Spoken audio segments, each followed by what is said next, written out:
기도하겠습니다. 아멘. 성경 마가복음 10장입니다. 마가복음 10장 1절부터 16절 말씀 제가 여러분들을 위해서 읽어드리겠습니다. 마가복음 10장 1절부터 16절. 하나님의 말씀을 들으십시오. 예수께서 거기서 떠나 유대 지경과 요단강 건너편으로 가시니 무리가 다시 모여들거늘 예수께서 다시 전례대로 가르치시더니 바리새인들이 예수께 나와 그를 시험하여 묻되 사람이 아내를 버리는 것이 옳으니까 대답하여 이르시되 모세가 어떻게 너에게 명하였느냐 이르되 모세는 이혼 증서를 써주어 버리기를 허락하였나이다. 예수께서 그들에게 이르시되 너희 마음이 완악함으로 말미암아 이 명령을 기록하였거니와 창조 때로부터 사람을 남자와 여자로 지으셨으니 이러므로 사람이 그 부모를 떠나서 그 둘이 한 몸이 될지니라. 이러한즉 이제 둘이 아니요 한 몸이니 그러므로 하나님이 짝지어 주신 것을 사람이 나누지 못할지니라 하시더라. 집에서 제자들이 다시 이 일을 물으니 이르시되 누구든지 그 아내를 버리고 다른 데에 장가드는 자는 본처에게 간음을 행하며 또 아내가 남편을 버리고 다른 데로 시집가면 간음을 행함이라. 사람들이 예수께서 만져주심을 바라고 어린아이들을 데리고 오매 제자들이 꾸짖거늘 예수께서 보시고 노하시어 이르시되 어린아이들이 내게 오는 것을 용납하고 금하지 말라. 하나님의 나라가 이런 자의 것이니라.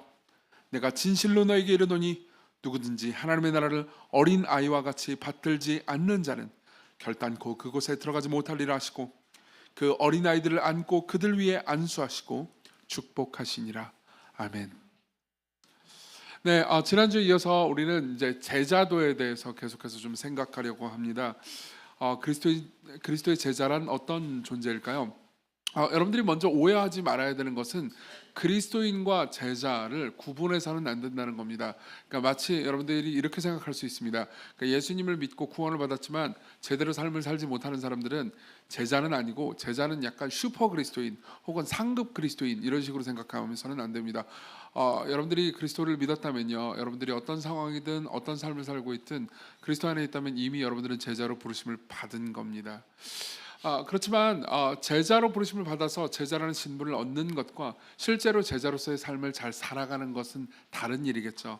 요한복음 13장 35절에 보면요, 예수님께서는 제자로서의 삶을, 그러니까 저 사람이 진짜 제자로서의 삶을 살아가고 있는지 아닌지를 식별할 수 있는 명료한 기준을 주십니다. 제가 읽어드리죠. 너희가 서로 사랑하면 이로써 모든 사람이 너희가 내 제자인 줄 알리라 라고 말씀하십니다. 그러니까 진짜로 여러분들이 제자의 삶을 살아가고 있는지 아닌지를 아는 가장 좋은 방법은 여러분들의 사랑이라는 거죠. 제가 이제 몇 주 전부터 계속해서 오카노 목사님 얘기를 하고 있잖아요. 왜냐하면 요즘 오카노 목사님 그 평전이랑 뭐 글들을 계속해서 보고 있거든요. 그러니까 좀 살짝 미쳐 있습니다. 지금 평전을 3회독하고 있는데 원래 책을 이런 식으로 읽어요. 반제제형 제가 얼마나 많이 읽는 건지 아시죠? 예. 그래서 읽고 있는데 옥 목사님도 그러니까 제자도에 대해서 설명할 때 이런 얘기를 하신 적이 있더라고요. 들어보십시오. 예수님은 제자 훈련을 수료하거나 성경 지식을 많이 쌓는 것으로 제자됨을 증명하라고 하지 않으셨습니다. 오직 너희가 서로 사랑하면 이로써 모든 사람이 너희가 내 제자인 줄 알리라고 말씀하셨습니다. 즉 사랑의 실천 여부가 그 사람이 진짜 예수님의 제자인지 아닌지를 판가름하는 결정적인 증거가 됩니다. 어떤 변명을 하든 사랑을 실천하지 않는다면 그는 예수님의 제자다운 삶을 사는 것이 아닙니다 라고 이야기를 하는 거죠. 예, 그런 의미에서 그러니까 사랑은 상당히 중요합니다. 그리고 우리가 읽었던 이 본문은 두 개의 에피소드가 결합되어 있는 형태인데 사실은 이제 얼핏 보면 결혼 이야기구나라고 생각할 수 있습니다. 물론 여기서 결혼에 대한 이 교훈을 많이 얻을 수 있습니다. 근데 그 이야기는 이미 이제 몇 달 전에 저희가 이제 도담 예배할 때 결혼에 대해서 한번 이야기를 했기 때문에 우리가 오늘은 이제 본문의 진정한 의미로 파고 들어가려고 합니다. 이 두 개의 에피소드는 서로 다른 것처럼 보이지만 둘 다 사랑이 없는 상태들을 말해주고 있습니다. 그래서 첫 번째 에피소드는요, 우리가 사랑이 없을 때 하나님을 어떻게 대하는지를 볼 수 있습니다. 그래서 오늘 첫 번째 대지는요, 사랑이 없을 때 우리는 하나님을 어떻게 대하는지를 볼 거고요. 두 번째 에피소드는요, 사랑이 없을 때 우리가 사람을 어떻게 대하는지를 볼 수 있습니다. 그러면요, 우리는 두 개의 에피소드를 종합해서요, 우리가 마음 가운데 어떻게 사랑을 회복할 수 있는지, 그리고 어떻게 진정한 그리스도의 제자다운 삶을 살 수 있는지를 생각해 보려고 합니다. 이것은 기독교인이 아닌 분들에게도 유용할 수 있을 겁니다. 왜냐하면 기독교인들이 어떤 삶을 살아야 되는지, 그리고 기독교의 본질이 사랑이라고 하는데 그 의미가 무엇인지 여러분들은 좀 더 잘 알 수 있기 때문일 겁니다. 자, 그래서 먼저 첫 번째, 사랑이 없을 때 어떻게 우리가 하나님을 대하는지에 대해서 생각해 보도록 하죠. 1절부터 보겠습니다. 예수께서 거기서 떠나 유대 지경과 요단강 건너편으로 가시니 무리가 다시 모여들거늘 예수께서 다시 전례대로 가르치십니다. 나중에 우리가 마가복음의 구조에 대해서 한번 이야기할 기회가 있겠지만, 마가복음은 꽤나 그러니까 지리적 장소를 중요하게 여깁니다. 예수께서 어느 지역으로 가느냐에 따라서 그분이 하시는 사역의 형태가 달라집니다. 그리고 이제 10장에 들어가서는 예수님께서 이제 대도시 유대 지역, 이제 예루살렘으로 이제 들어가시는 장면이 나오고요. 그리고 예수님께서 대도시로 가셨을 그때 그분은 이제 고난을 받으십니다. 그래서 이후부터 우리가 이제 주로 보게 되는 것은 예수님께서 당하시는 고난입니다. 근데 그분의 고난이 단순히 십자가뿐만 아니라 그분은 그러니까 많은 반대에 직면하시기도 했습니다. 그리고 실제로 10절에서 우리는 그러니까 신학적인 논쟁 혹은 신학적인 반대 앞에 직면하게 됩니다. 참 재밌는 게요. 여러분들이 성경을 보잖아요. 그러면 예수님께서 많은 신학자들과 특히 당시 바리새인들과 논쟁을 하는 것을 볼 수 있는데, 그걸 본 어떤 학자는 이렇게 말한 적이 있습니다. 인간은 얼마나 교만한 존재인지 신과도 신학 논쟁을 벌일 수 있는 존재다 라는 표현을 씁니다. 흥미롭지 않습니까? 예수 그리스도는 하나님이십니다. 그리고 그분과 더불어서 당시의 신학자들은 신학 논쟁을 벌이고 있습니다. 인간이 그런 존재라는 거죠. 근데 어쨌든 간에 여기서 나오는 이제 바리새인들은요, 단순히 논쟁 정도가 아니고 예수님을 함정을 빠뜨리기 위해서 시험을 하려고 하고 있습니다. 우리 2절을 같이 보겠습니다. 자, 같이 읽겠습니다. 시작. 바리새인들이 예수께 나와 그를 시험하여 묻되 사람이 아내를 버리는 것이 옳으니까. 자, 이 질문을 이해하기 위해서는 당시의 그 상황의 배경 두 개를 알고 있어야 합니다.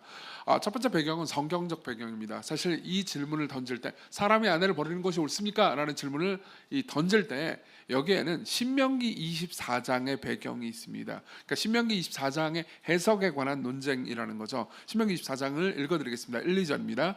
사람이 아내를 맞이하여 데려온 후에 그에게 수치되는 일이 있음을 발견하고 그를 기뻐하지 않으면 이혼 증서를 써서 그의 손에 주고 그를 자기 집에서 내보낼 것이요 그 여자는 그의 집에서 나가서 다른 사람의 아내가 되려니와 라는 말씀이 있습니다.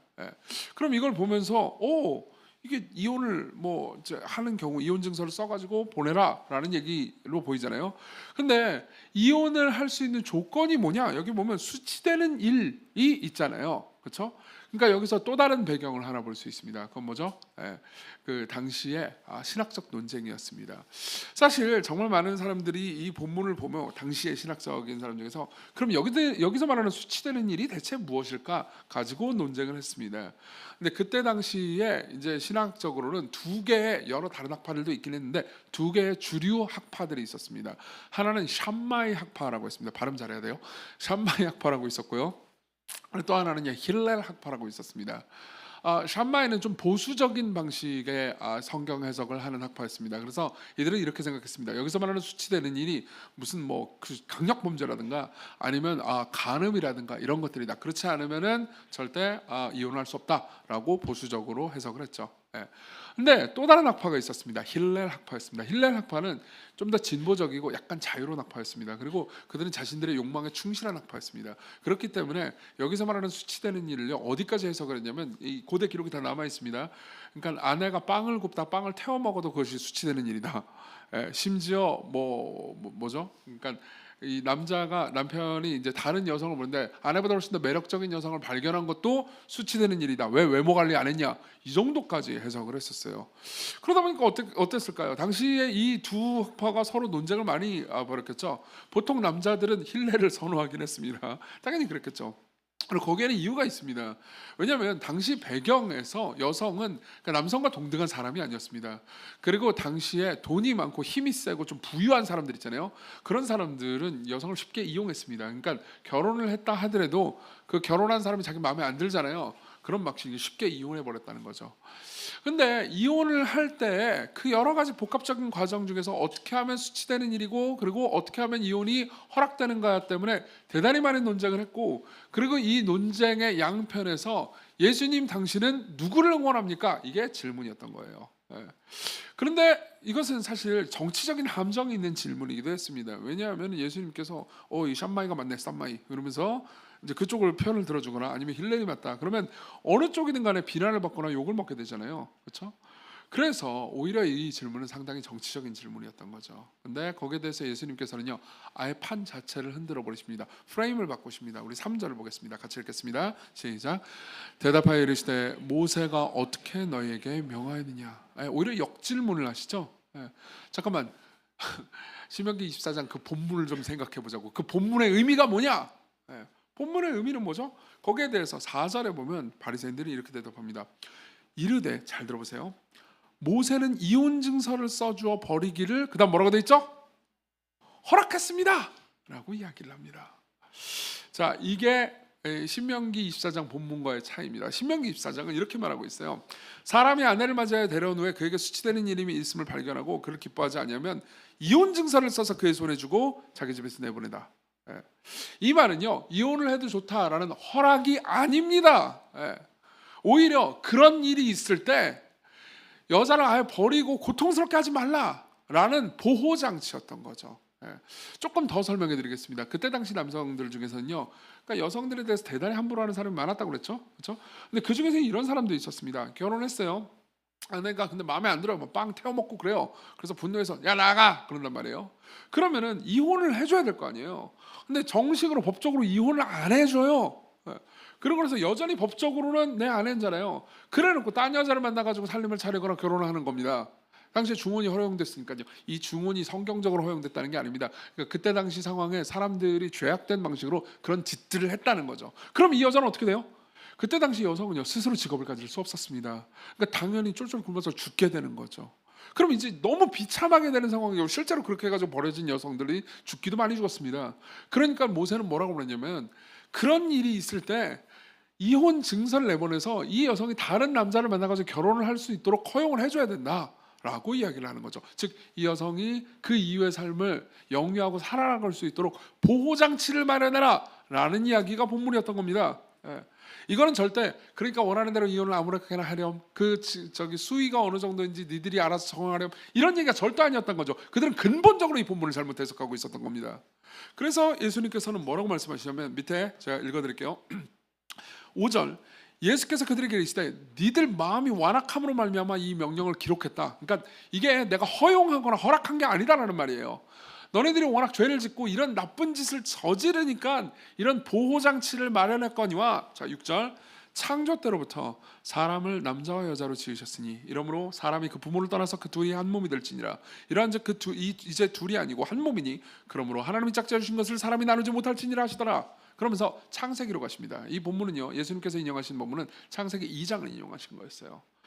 이것은 꽤나 좋은 전략이었습니다. 왜냐하면 당시의 랍비들은 더 오래전 기록일수록 더 권위가 있다라는 해석학을 가지고 있었거든요. 물론 예수님께서 그 해석학을 옹호하신 건 아니에요. 우리가 그 해석을 옹호해야 된다는 것도 아닙니다.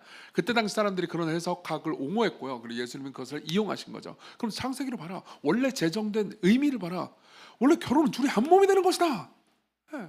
그럼 한 몸이 되면 떨어질 수 있어요, 없어요? 안 된다는 거죠.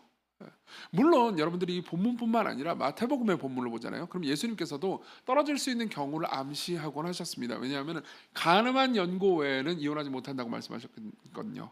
그것은 가늠한 연고 같은 경우에는 어쩔 수 없다, 이혼을 해도 좋다라는 허락이라기보다는, 이혼을 해라라는 명령이라기보다는 그런 일이 있을 수 있다. 이 세상이 죄가 있고 고통스럽기 때문에 그런 고통스러운 일이 있을 수 있다. 그럼에도 불구하고 그러니까 결혼은 한 몸이다라는 것을 강조하고 싶었던 거죠. 이걸 비유컨대 우리는 이렇게 표현해 줄 수 있을 것 같습니다. 이혼은요, 마치 신체 절단과 같다고요. 신체 절단. 여러분, 신체 절단하면 어떻게 되죠? 죽을 수도 있습니다. 그건 대단히 위험합니다. 여러분들의 기능을 하나를 잃어버리고 여러분들은 굉장히 심각한 고통 가운데 빠지게 될 겁니다. 그러나 생각해 보세요. 의사가 신체 절단을 명령하는 순간도 있을 수 있겠죠. 그렇죠? 왜 그럴까요? 그 신체가 너무너무 그러니까 서로에게 고통스러운 해가 돼가지고 망가지는 경우에는 신체 절단, 신체가 붙어 있는 경우에 목숨의 위협이 될 경우에는 신체 절단을 허용할 수 있겠죠. 그렇죠? 그런 것처럼 예수님께서 그러니까 가늠한 연고 같은 그런 고통스러운 상황 가운데서 그런 일이 있을 수는 있지만 그 일이 있는 다음에 잘 수습해라라고 한 명령을 허용하고 우린 맘대로 해도 된다라고 이야기를 하는 것은 성경을 근본적으로 잘못 해석했다는 거죠. 여러분들이 아직도 이해가 안 된다면 예를 이렇게 들어보도록 하겠습니다. 누군가 이렇게 말했다고 합시다. 조금 극단적인 예지만 누군가 살인을 해가지고 시체가 여기 이렇게 뒹굴거리고 있으면 그 시체를 이렇게 뒹굴거리게 하지 말고 잘 묻어주고 장례를 치러주어라 라고 명령했다고 합시다. 근데 그 말을 듣고 나서 그럼 살인을 해도 되는구나. 그럼 우리는 뭐라고 말할까요? 너는 완벽하게 내 말을 오해하고 있어 라고 얘기하지 않을까요? 그것과 비슷한 겁니다. 지금 예수님께서는요, 당시의 바리새인들이 이 성경 본문을 자신의 정욕 혹은 음욕을 채우기 위해서 잘못 해석하는 것을 비판하신 거죠. 자, 여기서 우리는요, 그러니까 우리가 하나님을 사랑하지 않잖아요. 그러면 성경 해석을 어떻게 잘못 해석하게 되는지, 그리고 하나님과 어떻게 잘못된 관계를 맺는지를 봅니다. 생각해보세요.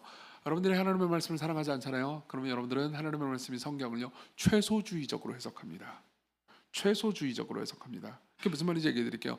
어떤 명령을 하잖아요. 그럼 그 명령을 내가 어디까지가 지킨 거고 어디까지가 지킨 것이 아닌 건지를 계속해서 대단히 신경 쓰이고 그 어디까지 지킨 것인지에 대한 선을 가급적 낮추려고 하는 경향이 있는 거죠. 예를 몇 개 들어볼까요? 제가 목회를 하면서 제일 많이 받았던 질문 중에 하나를 질문 한 두어 개를 인용해 드리겠습니다. 첫 번째는 이겁니다. 저는 여러 가지 방식으로 여러분들에게 헌금을 하도록 가르쳐 왔습니다. 당연히 그건 성경의 명령이니까요. 그렇죠? 그리고 성경에는 분명한 헌금의 가이드라인이 있습니다. 11조죠. 여러분들이 가지고 있는 재산의 10분의 1입니다. 그럼 그런 것들에 대해서 가르치면서 이게 하나님께서 여러분들이 재물을 사용하는 방식이고, 그리고 실제로 여러분들이 이걸 통해서 탐욕으로부터 구원받을 수 있습니다. 뭐 이런저런 얘기를 해준단 말이에요. 그죠? 그러면 제가 항상 듣는 질문이 있습니다. 뭘까요? 맞출걸요? 세전입니까? 세후입니까? 성경에 명료하게 안 나왔어요. 세전이에요, 세후? 당연히 명료하게 안 나오죠. 그렇죠? 세전입니까? 세후입니까? 처음에는 저는 늘 세전으로 했거든요. 그러니까 세전. 그러면 전부 다 그 다음에 뭐 세금을 통해서 뭐가 어떻게 되고 실수령에게 어떻고 나는 가난하고 막 얘기를 해요. 그러고 나서 뭐가 어떻고 그래? 그럼 세후로 해. 좀 생각해. 그냥 어차피 이건 가이드라인이니까요. 11조는 세후로 해. 그럼 세후로 하고 나서 제 생각엔, 제 머릿속에는 세후로 하고 나서도 그 연말정산 받아가지고 세금 그 혜택 받는 건 좀 제가 보기엔 불리해 보였거든요. 그래가지고 제 생각에 세후로 해. 그리고 연말정산 받지 마. 그랬거든요. 그러니까는 또 뭐 이렇게 듣더니 연말정산을 안 받으면 뭐가 어떻게 되고 하여튼간에 뭐가 하여튼 너는 불이하다 그러면서 계속 얘기하는 거예요. 그래가지고 뭐라고 했겠어요? 야, 그냥 받아. 귀찮아. 왜 그랬을까요? 생각해 보세요. 원래 11조의 정신은 이렇습니다. 구약 성경에는 11조가 상대적으로 엄격하게 정의되어 있고요. 신약 성경에는 약간 가이드라인처럼 정해져 있습니다. 예수님께서 11조를 하라고 말씀하시긴 했어요. 그렇지만 그것을 아주 엄격한 율법 준수의 기준으로, 그러니까 10%를 정확하게 하도록 하지 않으셨습니다. 오히려 기쁨으로 더 감사하게 즐거이 바치라고 말하죠. 억지로나 인색함으로 자신의 그걸 바치라고 하지 않습니다. 왜 그러냐면 이유가 있습니다. 모든 재물은요, 하나님께서 여러분들에게 조건 없이 공짜로 주신 것입니다.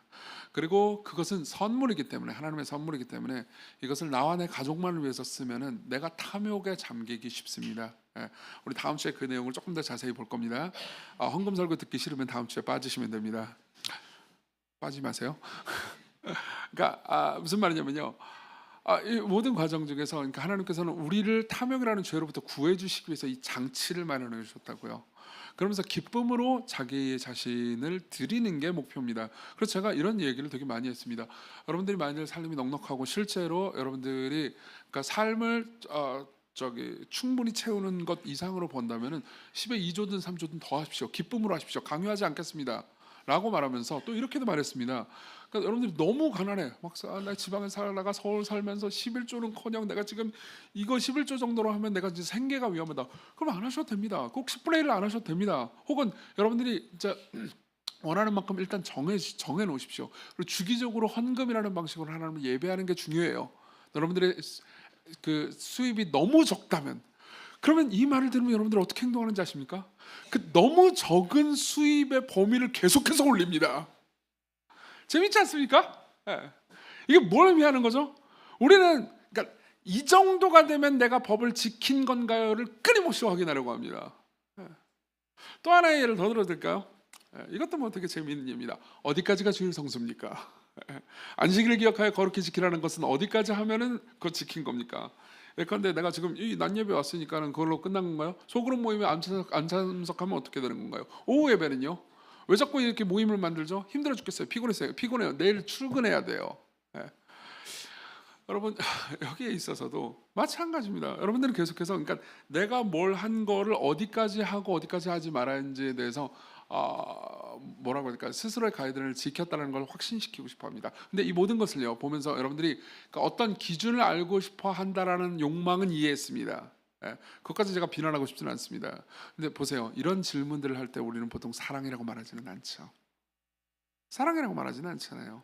생각해 보세요.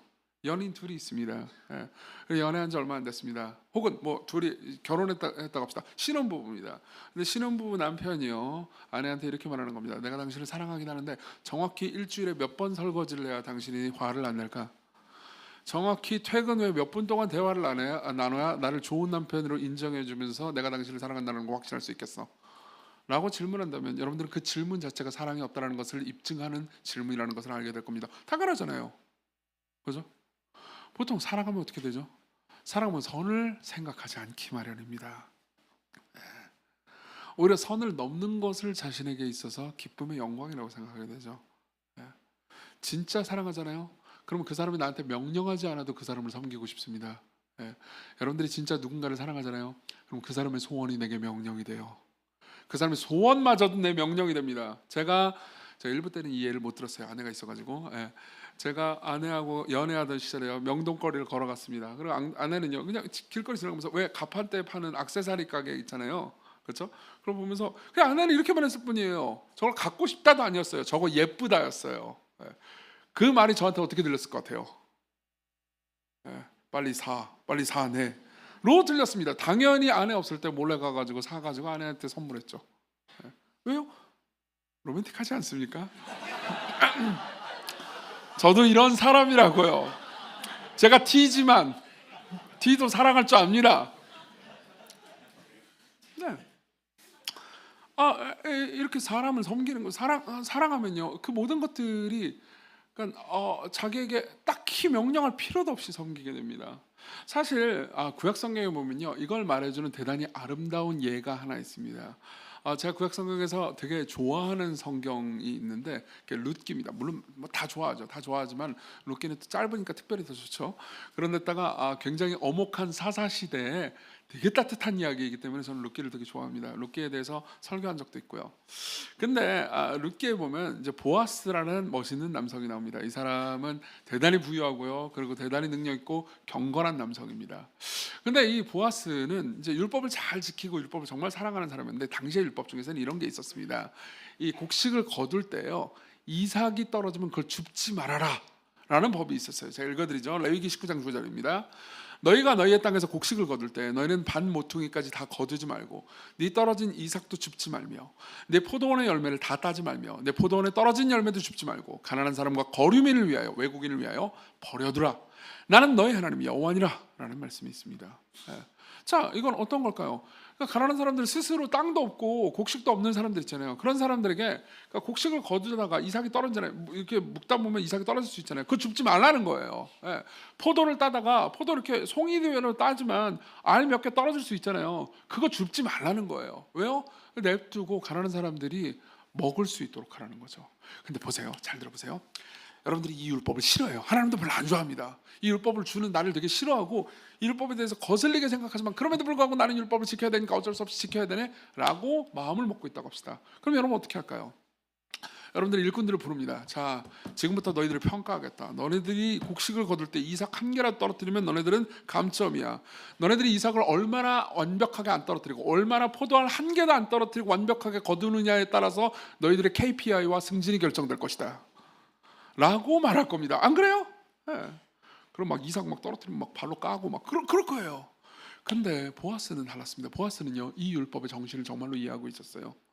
보아스는요 가난한 사람들, 거류민들, 외국인들, 나그네들, 특히 여성들 이런 사람들이 이렇게 이삭을 떨어뜨렸을 때 그걸 먹음으로써 삶을 유지할 수 있다는 것에 대해서 그리고 그걸 배려하신 하나님의 말씀과 정신에 대해서 정확하게 이해하고 있었습니다. 그래서 보아스가 일꾼들한테 어떻게 명령하는지 아십니까? 제가 읽어드리죠. 룻기 2장 15절입니다. 룻이 이삭을 주러 일어날 때 보아스는 이걸 알고 있었어요. 예, 저기 외국에서 온 가난한 어린 소녀가 이삭을 주러 옵니다. 보아스가 자기 소년들에게, 즉 일꾼들에게 명령하여 이르되 그에게 곡식단 사이에서 줍게 하고 책망하지 말며 또 그를 위하여 곡식다발에서 조금씩 뽑아버려서 그에게 줍게 하고 꾸짖지 말라 하니라. 무슨 말이죠? 예, 이삭 걷다가 야 버려 야 버려, 포도 송이째로 막 떨어뜨려, 그런 거죠. 왜죠? 예. 물론 이제 룻을 사랑해서도 있죠. 그 다음 장으로 넘어가면 둘이 꽁냥대는 장면도 나와요. 그것도 재밌으니까 나중에 보십시오. 근데요, 그보다 말씀을 사랑하는 거죠. 이 율법을 사랑합니다. 하나님께서 가난한 사람들을 돌보시기 위해서 이 법을 주셨다는 그 정신을 이해하고 있습니다. 이게 올바른 성경 해석이라는 거죠. 그래서 4세기 목회자 교부인 아우구스티누스는요, 성경 해석에 관한 아주 좋은 글을 하나 썼습니다. 그리스도교 교양이라는 제목으로 번역이 됐습니다. 거기에 보면 이런 표현이 있습니다. 들어보십시오. 누가 자기는 성경들이나 그 일부를 이해하였다고 생각하면서 자기 지성으로 하나님 사랑과 이웃 사랑의 이중 사랑을 세우지 못한다면 그는 마땅히 알아야 할 것을 아직 알지 못하고 있는 것이다. 그와는 반대로 누가 성경에서 이러한 생각을 이끌어내어 사랑을 세우는데 유익하게 이 성경 해석을 쓴다면, 잘 들어보십시오. 이건 굉장히 충격적인 말입니다. 그가 비록 성경 저자가 그 구절에서 의도한 바를 잘못 해석했다 하더라도 그는 심하게 그르치거나 전적으로 거짓말을 하는 것이 아니다. 이해되십니까? 이것은 저 같은 설교자들에게 꽤나 큰 위안이 됩니다. 왜냐하면 어쨌든 가능한 최선의 성경 해석을 하려고 노력하고 가장 정확한 성경 해석을 하려고 노력을 하긴 하지만요, 저도 틀릴 때가 있습니다. 그럼 그때마다 두렵죠. 그렇지만 아우구스티누스는 말합니다. 이 말이 당연히 틀려도 된다 이런 의미는 아니죠. 그럼 또 아우구스티누스의 말을 잘못 해석하는 걸 거예요. 그렇죠? 아우구스티누스는 이렇게 얘기하는 겁니다. 성경 해석의 궁극적인 목표는 사랑입니다. 성경 해석을 통해서 우리가 다다르고 싶은 목표는 하나님 사랑과 이웃 사랑입니다. 그리고 여기에만을 다다르는 방식으로 당신이 성경을 해석하고 전달했다면 당신은 아주 틀린 건 아닙니다 라고 얘기하는 거죠. 예. 자, 깊이 생각해 보십시오. 이게 바로 하나님을 사랑할 때 우리가 하나님을 대하는 방식이고 하나님의 말씀을 대하는 방식입니다. 여러분들 그렇지 않잖아요? 그럼 여러분들 계속해서 질문하게 될 겁니다. 어디까지인가요? 몇 시까지 있어야 되나요? 세전인가요? 세후인가요? 끊임없이 묻게 될 겁니다. 두 번째로 넘어가죠. 사랑이 없을 때 여러분들은 어떻게 사람을 대합니까? 자, 그 다음 에피소드로 넘어가겠습니다. 13절을 봅시다. 13절. 되게 재미있는 에피소드입니다. 같이 읽어보죠. 시작. 사람들이 예수께서 만져주심을 바라고 어린아이들을 데리고 오매 제자들이 꾸짖거늘. 그 다음 절까지 보죠. 예수께서 보시고 노하시어 이르시되 어린아이들이 내게 오는 것을 용납하고 금하지 말라. 하나님의 나라가 이런 자의 것이니라. 자, 보세요.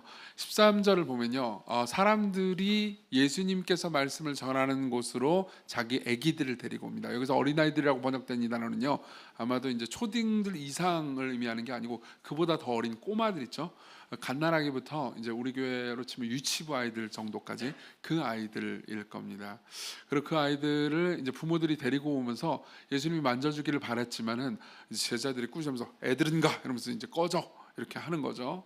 그리고 예수님은 화를 내십니다. 왜 화를 내셨을까요? 이유는 두 가지일 겁니다. 하나는요, 여러분들이 이제 지난 몇 주간 이 자리에 계셨더라면요, 예수님께서 구장에서 이미 어린아이 하나를 세우고 안으시면서 이런 자들이 천국에 합당하다라는 얘기를 하신 거를 바로 그 전장에서 봤어요. 우리 몇 주 전에 봤잖아요. 그렇죠? 그럼 얼마 전 이야기란 말이에요. 그러니까 이걸 바꿔서 표현해 보자면 시험 문제를 전날 가르쳤는데 다음날 틀린 거예요. 교수 입장에서 화가 나요, 안 나요? 화가 나죠, 당연히. 이게 하나의 이유겠지만 또 다른 이유는 이렇습니다. 그러니까 어린아이와 같은 사람만이 천국에 합당하다라는 원리는 제자들에게 너무너무 중요했습니다. 근데 이 원리에서 벗어나고 이 원리에서 벗어나서 제자들이 어린아이를 대한 방식 있죠. 그 방식을 가진 제자들의 마음, 이게 지옥에나 합당한 마음이었기 때문입니다. 자칫 잘못하면 제자들의 마음은 지옥 그 자체가 될 수도 있습니다. 그럼 어떤 마음이었을까요? 자, 이렇게 생각해 봅시다. 왜 애들은가라고 했을까요? 왜 애들을 내쫓았을까요? 잠깐 생각해 보면 그렇게 어렵지 않습니다. 학자들은요, 이 본문에 대해서 철저하게 연구하면서 한 세 가지 정도의 이유를 찾습니다. 첫째는요, 아이들은 딱히 도움이 되지 않습니다. 그죠? 아이들은 예수님의 명성에도 도움이 되지도 않을 거고요. 그리고 예수님께 무슨 헌금을 드리지도 않을 겁니다. 그냥 와가지고 민폐만 끼치겠죠. 두 번째는 그 민폐입니다. 아이들은 아마 울거나 소란을 피울 수도 있습니다. 예.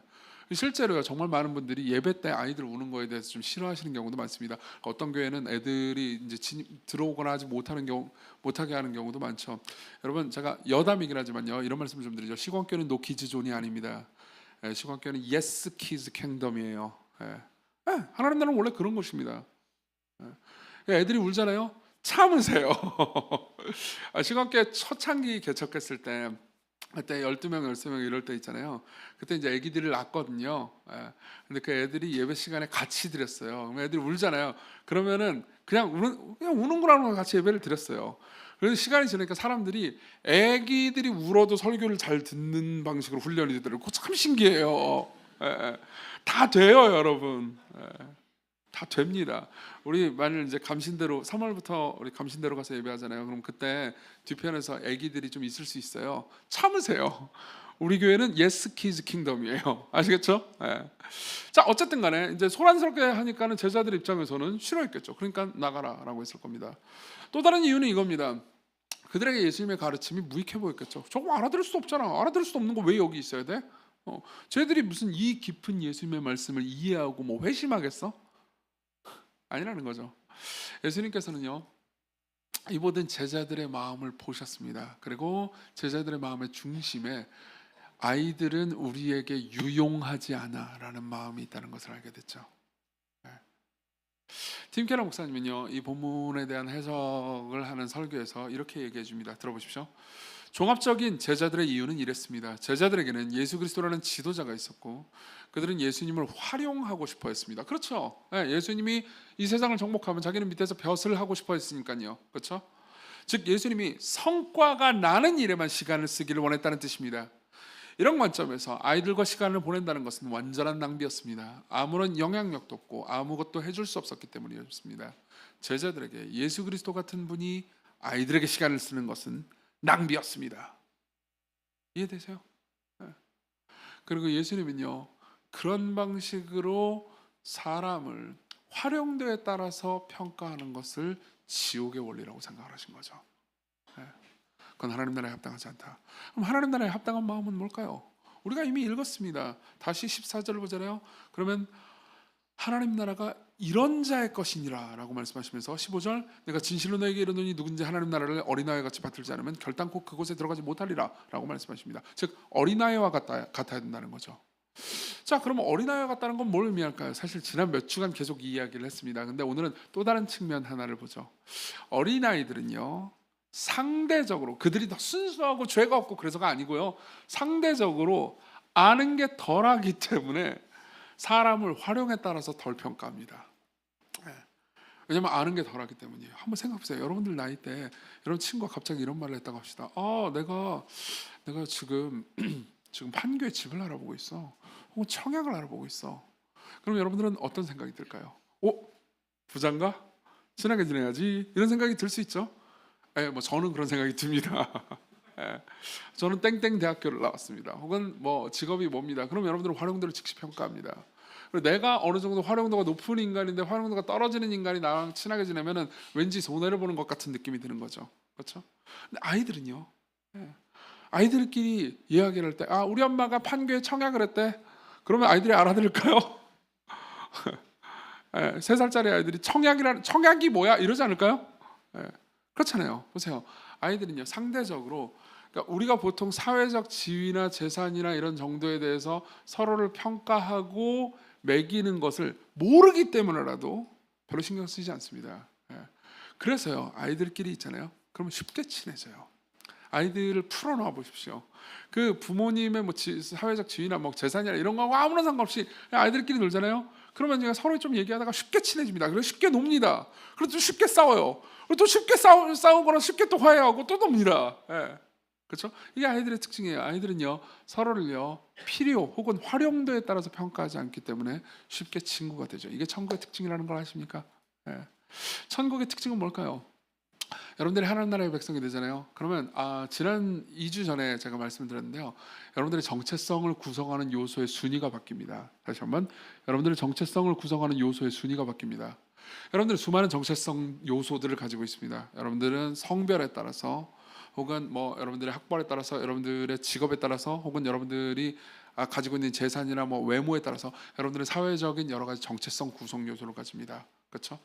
근데 그 모든 정체성 구성 요소에는 순위가 있습니다. 내 삶에서 정치가 제일 중요하다. 그러면은 정치적인 마인드 있죠. 정치적인 그 입장, 그게 1 정체성이 되죠. 근데 여러분들이 복음을 받아들이게 되잖아요. 여러분들이 예수 그리스도를 여러분들의 삶의 주인과 구주로 받아들이게 되잖아요. 그러면 여러분들이 가지고 있는 모든 다른 정체성은 뒤쪽으로 밀려납니다. 그 정체성이 사라지진 않아요. 근데 그 모든 것들이 2차, 3차, 5차로, 4차, 5차로 막 밀려납니다. 그리고 1 정체성이 예수님을 믿는 하나님의 자녀가 되는 거죠. 즉 여러분들은 어린아이가 됩니다. 예. 나는 하나님의 자녀입니다. 그분이 나를 사랑하세요. 그럼 어떻게 될까요?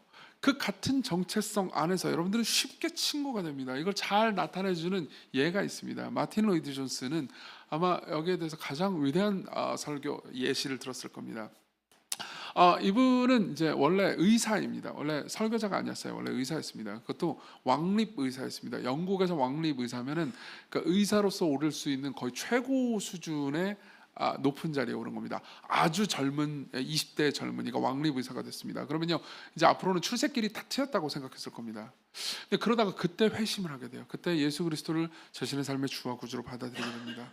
그리고 어떻게 했냐면 설교자로 자기를 하나님께서 부르신다라는 것을 느낀 나머지 이제 견딜 수가 없어서 이제 설교자로 봉사하기 위해서 웨일즈로 갑니다. 웨일즈가 자기의 고향이었어요. 웨일즈의 시골 깡촌에서 복음을 전하는 설교 사역을 하기 시작해요. 예. 근데 그때 로이드 존슨은요, 흥미로운 사실을 하나 알게 됩니다. 거기서 만난 교회에서 복음을 듣고 회심하고 예수님을 아는 사람들이랑 너무 재미있게, 너무 친하게, 너무 행복하게 지낼 수 있었다는 사실이었죠. 예. 로이드 존슨 목사님의 말을 들어보십시오. 나는 글을 읽을 줄도 쓸 줄도 모르는 80대 노파지만 예수 그리스도를 사랑하는 여성과 대화하는 것이 훨씬 더 즐겁다. 런던에서 나와 같은 서열, 나와 같은 지위, 교육 수준을 가진 사람들과 가죽 의자에 앉아서 다리를 꼬고 대화할 때보다 여기서 훨씬 더 깊은 유대감을 느낀다. 무슨 말인지 이해되십니까? 여러분들이 하나님의 자녀가 되는 것이, 즉 어린아이가 돼가지고 하나님의 자녀가 된 것이 첫 번째 정체성으로 바뀌잖아요. 그럼 여러분들은 이전에는 신경 쓰였던 여러 가지 다른 정체성 요소들 있죠? 그게 별로 신경 쓰이지 않게 됩니다. 네. 그냥 너무 편안하게 돼요. 다른 모든 것들이 신경 쓰이지 않게 되고, 저 사람이 사랑하는 예수님을 나도 사랑한다는 것이 너무 기쁩니다. 예. 저 사람이 누리는 안식을 나도 누린다는 것, 저 사람이 경험한 기적, 하나님께서 그를 사랑하셔서 그를 구원주셨다는 그 기적을 내가 경험했다는 것이 너무 기쁩니다. 생각해보세요. 우리는 보통 기적을 믿는다고 하면, 기적을 내가 경험했다고 하면 사람들이 안 믿어주잖아요. 그렇죠? 기적을 경험해서 안 믿잖아요. 근데 이곳에 오면요, 복음을 믿는 사람들 가운데 있으면 네가 경험한 기적 나도 경험했어 라고 말할 수 있는 사람이 됩니다. 그렇죠? 여러분, 주일이 왜 안식일인지 아시나요? 주일 나와가지고 여기 지금 이 좁은 공간에서 설교도 길게 듣고 별로 쉬는 것 같지 않은데요? 아니에요. 진짜 여러분, 주일날 안식을 누리는 사람들은요, 같은 정체성 요소를 1번 정체성으로 가지고 있는 사람들의 친구가 거기 있기 때문에 말이 통해서 쉬게 됩니다. 같은 생각, 같은 마음을 가지고 있어요. 저 사람이 사랑하는 그분을 나도 사랑합니다. 세상에서 누구도 이 마음을 다 이해해 주지 못합니다. 그렇지만 그 사람은 나를 이해해 줄 수 있어요. 여기 있는 소그룹 조언은, 여기 있는 설교를 해주는 저 사람은 내가 경험한 기적을 저 사람도 경험했으니까는 나는 같은 나라에 있는 것처럼 느껴집니다. 내가 이 외국 생활에서 편안하게 쉴 수 있는 곳은 여기입니다. 이게 바로 안식일날 쉬는 방식이에요. 그리스도인들이요. 그때 우리는 누굴 만나죠? 친구들을 만납니다. 생각해보세요. 여러분, 삶을 살다 보면 그런 적 되게 많지 않아요? 나이가 들면 들수록 친구가 되기 참 힘들다. 그렇죠? 아기 때는 되게 친구가 되기 쉬웠어요. 근데 시간이 지나고 나서 나이를 먹잖아요. 그러면 이렇게 우리나라 같은 경우는 나이가 뭐 1살만 해도 뭐 빠른 몇이니 이거 가지고 친구가 되기 되게 힘들잖아요. 하여튼 한국은 그거 되게 힘들어요. 그리고 존댓말 반말도 그렇지만은 나이를 많이 먹잖아요. 30대 넘어가고 이제 40대, 50대까지 되잖아요. 그러면 이제 사회적 지위가 나이하고 꼭 비례하지도 않아요. 뭐 2부 예배는 거의 안 계시긴 하지만은 1부 때는 좀 계셨어요. 저보다 나이 많으신 분들도 우리 교회에 좀 계시죠. 근데 제가 어떻게 교회 내에서 목사니까 저한테 반말할 수 없잖아요. 저랑 친구가 되게 정규야 이렇게 말하기 좀 어렵잖아요. 안 그래요? 제가 오늘 하루만 허락해 드릴게요. 저한테 이따가 정규 한번 하세요. 제가 그러면 도망갈 거예요. 예, 우린 그 모든 것 때문에 뭐 사회적 지위니 상황이니 심지어 동갑이라 하더라도 자기가 처해 있는 위치 때문에 친구가 되기 너무 힘듭니다. 예. 근데 복음 안으로 들어오잖아요. 여러분들이 어린아이가 되어서 하나님의 조건 없는 사랑 안에서 그분을 아버지로 두잖아요. 그럼 여러분들은요, 친구가 생깁니다. 그게 하나님 나라예요. 하나님 나라는 그런 방식으로 서로를 사랑합니다. 예. 서로를 활용도로 평가하지 않습니다. 자, 그럼 마지막으로 넘어가죠. 그럼 그런 사랑이 어디로부터 왔을까요? 예. 두 가지를 보려고 합니다. 첫 번째로는요, 어린아이처럼 하나님의 나라를 받는 겁니다. 우리 15절을 같이 읽겠습니다. 15절 같이 읽겠습니다. 시작. 내가 진실로 너에게 이르노니 누구든지 하나님 나라를 어린아이와 같이 받들지 않는 자는 결단코 그곳에 들어가지 못하리라 하시고, 저는 여기서 15절에서 받들지라는 표현이 되게 흥미로웠습니다. 옛날에 제가 성경을 잘 몰랐을 때는 어린아이처럼 천국을 받든다는 게, 하나님 나라를 받든다는 게 뭘 의미하지? 그러니까 받든다라는 말이 약간 그런 거 있잖아요. 받들고 높이고 막 약간 어린아이처럼 뭐 이렇게, 어린아이가 근데 천국을 높이나? 그런 생각을 했었어요. 이게 받들지를 높이고 뭐 이런 거라고 생각했는데, 나중에 그리스 원문을 번역해 보니까 이게 한국말을 너무 정중하게 써가지고 생긴 오해더라고요. 여기서 받들다라는 말은 그냥 받는다는 말입니다. 예. accept, receive, welcome. 예. 자, 여기서 예수님께서 말해주는 바의 핵심은 뭐죠? 아이들은 받을 수밖에 없습니다. 아이들은 쟁취해낼 수가 없습니다. 돈을 주고 살 수가 없어요. 그렇죠? 천국은 내 공로와 내 노력과 내 의로 쟁취하거나 사는 게 아닙니다. 구매하는 게 아닙니다. 받는 거죠. 받는 거 외에는 방법이 없어요. 예. 그리고 여러분들이 구매할 때는 자기 의를 가지게 됩니다. 맞죠? 그렇지만 내가 받을 자격이 아무것도 없는데 조건 없이 받잖아요. 그럼 여러분들은 그 대상을 사랑하게 됩니다. 예. 구원은 너무나 큰 것입니다. 우리가 죄인인데 하나님께서 우리를 위해서 하신 일 때문에, 예수 그리스도께서 십자가와 부활을 통해서 그분이 이루신 일 때문에 우리에게 조건 없이 베풀어준 하나님의 사랑은 우리가 잘 느끼지 못해서 문제지, 실제로 상상을 초월할 정도로 큰 겁니다. 그건 우리가 우리의 노력과 우리의 공로로 사거나 구매할 수 있는 게 아닙니다. 근데 받아요. 받는다고 생각해 보십시오. 너무 기쁠 겁니다. 그리고 그 준 존재를 사랑하게 되겠죠. 실제로 이걸 잘 나타내준 장면이 있습니다.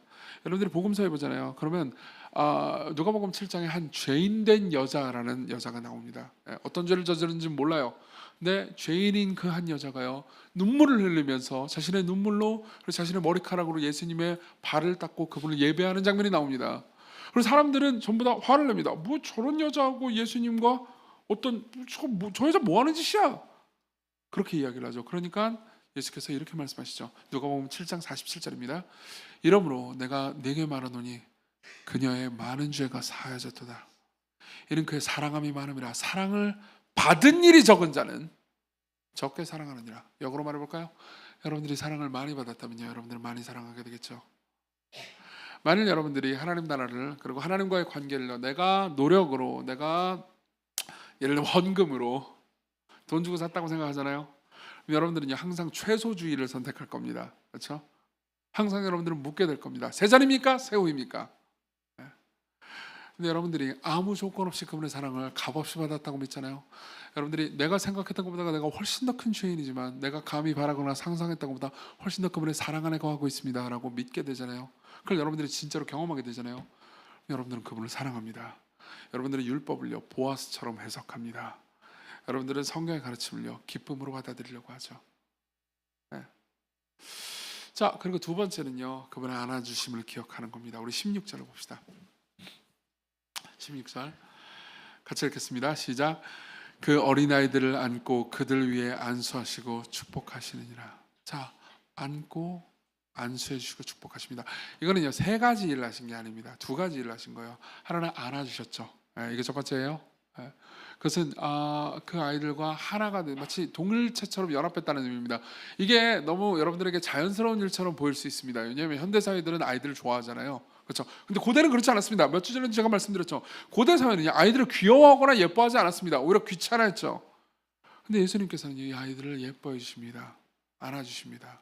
그러고 나서 안수해 주시고 축복해 주시죠. 이게 두 번째 하신 일이에요. 안수와 축복은 하나입니다. 한 뭉텅이에요. 자, 그럼 안수하고 축복했다는 게 뭘 의미할까요? 이거는요, 여러분들이 안수의 의미를 잘 모르게 되면은 그냥 머리를 쓰다듬어 준 것처럼 보일 겁니다. 제가 우리 교회 아이 어떤 하나를 함께 안아주고 이렇게 안수해 주면은 여러분 어떻게 느끼세요? 그냥 목사님이 쟤를 예뻐하는 거라처럼 느껴지잖아요, 그렇죠? 근데 이 고대 사회에서, 특히 이스라엘에서 안수의 의미를 정확하게 아는 사람은요, 이게 아주 종교적인 행위라는 것을 알게 됩니다. 그러니까 단순히 애를 예뻐해 주는 게 아니에요. 지금 이 광경을 보는 제자들과 사람들은 되게 놀랐을 겁니다. 저 안수를 저 아이들에게 해준다고? 지금 안수의 의미가 뭔지 알고 저 얘기를 하는 건가? 당연히 알고 하시는 거, 알고 그 일을 하시는 거죠.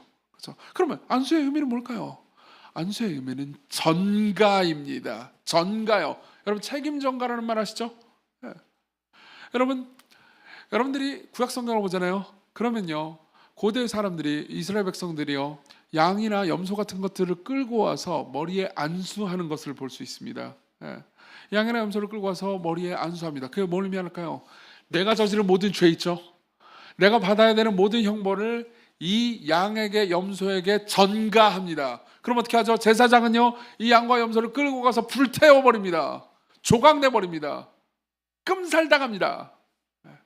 이게 의미하는 말은 간단합니다. 이 양이, 혹은 이 어린 염소가 내가 받아야 되는 형벌을, 내가 저지른 죄를 가져갔기 때문에, 전가되었기 때문에 내가 받아야 되는 형벌을 이 염소가 대신 받고 있다는 거죠. 그죠? 자, 그러면 예수님은 죄가 있을까요? 없습니다. 그럼 죄가 없는 예수님이 안수를 해줬다는 건 도대체 뭘 전가해줬다는 걸까요? 그분의 의로움, 그분이 받을 신분, 그분이 받을 사랑, 그분이 가진 나라를 전가해 줍니다. 이것은요, 마가복음을 처음 읽는 독자들에게, 지금 우리가 대충 읽을 때는 잘 모르지만요, 마가복음을 처음 읽는 독자들에게는 앞으로 닥칠 비극의 서막 같은 것이었습니다. 잠깐만, 예수님이 자기가 받을 사랑을 이 아이들에게 전가해 준다고? 그럼 예수님은 뭔가를 잃어야 합니다. 도대체 뭘 잃을까요? 장면이 바뀝니다. 네. 여러분들이 십자가로 가잖아요. 그러면 여러분들은요, 십자가상에서 어린아이가 하나 있다는 걸 알게 됩니다. 아무리 생각해도 십자가상에서 어린아이가 없었는데, 아니요, 하나 있었어요. 하나 있었습니다. 많은 사람들이 있었고요, 군병들이 있었고요. 예수님 옆에는요, 강도 둘이 있었죠. 처음에는 두 강도 모두 예수님을 비난하고 힐난했습니다. 근데 그 과정 중에서 예수님께서 말하죠. 아버지요, 저들을 용서해 주십시오. 지금 저들은 자기가 뭘 하고 있는지 모릅니다. 그렇게 말씀하신 순간 이 한 명 말고 또 다른 한 명의 강도 있잖아요. 그 강도는 어린아이로 말합니다. 어린아이의 특징이 뭐라고 그랬죠? 자기가 기여할 수 있는 게 아무것도 없어요. 자기가 하나님 나라를 얻기 위해서 자기가 한 건 아무것도 없습니다. 강도는 어떻게 삶을 살았을까요? 평생 죄를 지었을 겁니다. 하나님 나라를 받기 위해서 율법을 지키는 것 상상도 할 수 없었죠. 샴마이나 힐렐보다 훨씬 더 율법을 안 지키고 있었을 겁니다. 그는 평생 하나님을 노골적으로 대적한 사람이었습니다. 그리고 평생 사람을 죽이면서, 아마 이 강도가 된 걸로 봐서요, 많은 사람들을 죽였을 가능성이 높습니다. 실제로요, 여기서 말하는 강도는 단순히 도둑을 의미하는 게 아닙니다. 십자가 형벌을 받을 정도로 중죄를 저질렀다면요, 많은 사람을 죽였을 겁니다. 그것은요, 그 사람이 평생 인간을 볼 때 이용가치로만 됐다는 것을 의미하죠. 그렇죠? 이 강도는 하나님께 순종한 게 아무것도 없습니다. 그렇기 때문에 하나님 앞에서 무언가를 달라고 하면은 그냥 조건 없이 달라고 말할 수밖에 없습니다. 이 강도가 무엇을 받을 수 있다면 그건 순전한 은혜지, 자신의 공로나 의를 주고 살 수 있는 건 아무것도 없었습니다. 이때 강도는요, 어린아이가 될 수밖에 없었죠. 어린아이의 특징은 뭐죠? 그냥 달라고 할 수밖에 없습니다. 어린아이는 자신의 공로를 의지하지 않고 달라고 말하는 그 존재의 선의를 믿을 수밖에 없습니다. 그 존재의 사랑을 믿을 수밖에 없습니다. 그리고 말하죠. 당신의 나라에 임하실 때 나를 기억하소서. 그나마 이 강도가 바랬던 것은 자기를 구원해달라는 것도 아니었고, 심지어 자기가 천국에 데려가달라는 것도 아니었습니다. 기억 정도나 해달라는 거였습니다. 그것도 대단한 호의라고 생각했을 겁니다. 그리고 강도는요, 무슨 어떤 확신을 가지고 있었던 것도 아닙니다. 내가 이 말을 하면 예수님께서 나를 구원해 주실 것을 난 믿음으로 받습니다. 이런 거 아니었다고요. 나는 평생 엉망진창으로 살았습니다. 당신의 나라에 절대 임할 수 없겠죠. 하지만 당신은 임하시겠죠. 그때 나 같은 놈이 있었다는 걸 기억이나 해주십시오. 그 기억조차도 내겐 은혜니까 그냥 기억이나 해주세요. 그분은 뭐라고 말씀하시죠? 어린아이와 같은 사람만이 천국에 합당하다는 것을 실제로 실천하시죠. 내가 오늘 나와 함께 낙원에 있으리라. 아니, 나는 너를 기억만 하기를 원치 않는다. 나는 너와 함께 하고 싶다. 내 나라가 너의 것이다. 자, 보세요. 우리가 읽었던 이 본문의 장면에서 어린 아이를 안아주었던 그 팔은 십자가에 양손이 못 박히고 있습니다. 그럼 어린아이를 안수했을 그때 어린아이에게 주었던 하나님 나라의 영광을 그분이 예수님 옆에 있는, 십자가 옆에 있는 그 강도인 어린아이에게 베풀어 주시기 위해서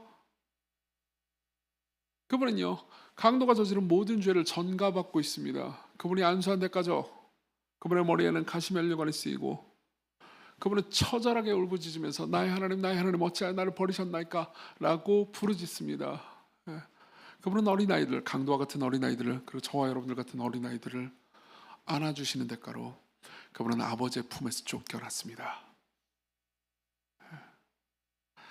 여러분, 이 복음이 여러분들 안에서 깊이 자리 잡기 시작하잖아요. 그럼 여러분들 진짜 제자가 됩니다. 예. 오카노 목사님 이야기를 하고 마치겠습니다. 옥 목사님은요, 아마 한국에서 제자 훈련과 제자도에 관해서는 가장 많은 족적, 많은 유산을 남기신 분일 겁니다. 근데 그분이 삶을 살면서요, 89년도까지 개척을 하고 나서 89년도까지 엄청나게 열심히, 워커홀릭이었대요. 제자 훈련을 했답니다. 그러다가 이제 몸이 너무쇠약해진 거예요. 그래서 90년도 여름에 이제 안식년을 가십니다. 1년 동안 안식년을 가세요. 근데 이제 몸이 너무 안 좋아져가지고 안식년을 가서 1년 동안 쉬었는데도 불구하고 몸이 제대로 돌아오지가 않았답니다. 근데 어떻게 해요? 이제 1년 썼으니까 어떻게 다시 돌아와야 되잖아요. 근데 돌아올 때 도대체 내가 어떻게 살 수 있을까 고민하다가 로마서를 설교하기로 했답니다. 다시 은혜로 돌아가자. 다시 하나님의 사랑으로 돌아가자. 다시 복음으로 돌아가자. 그래서 여러분들이 관심이 있다면요, 나중에 그 유튜브에서 찾을 수 있으니까요, 오카노 목사님 로마서 강의 1강을 한번 찾아서 보십시오. 예. 로마는 복음을 다시 들어야 했다라는 제목의 설교입니다. 로마는요, 이미 복음을 알고 있었습니다. 이미 들은 적이 있어요. 그렇지만 그들에겐 복음이 다시 필요했습니다. 복음은 신앙의 ABC가 아니고 A부터 Z예요. 복음을 통해서 하나님의 사랑을 알아야 우리는 사랑하는 사람이 됩니다. 예. 시건교회 제자훈련은요, 시건교회 제자훈련 있죠? 저한테 받은 분들도 있을 겁니다. 보통 처음에 10계명을 배우죠. 첫 학기 때 10계명 배우죠. 그때 목표가 뭔지 아십니까? 10계명을 통해서 그분의 사랑을 알아가는 거예요. 은혜가 여러분들을 제자답게 만듭니다. 복음이 여러분들을 제자로 세웁니다. 하나님의 사랑이 여러분들로 하여금 하나님의 말씀을 재단해가지고 어디까지가 선인지를 추적하게 만드는 게 아니고 그 선을 넘어서 여러분들로 하여금 하나님과 이웃을 사랑하게 만듭니다. 그리스도께로 오십시오. 그분이 여러분들을 제자로 부르십니다. 같이 우리 찬양합시다. 사랑이 나를 부르네. 날 처음 지으신 그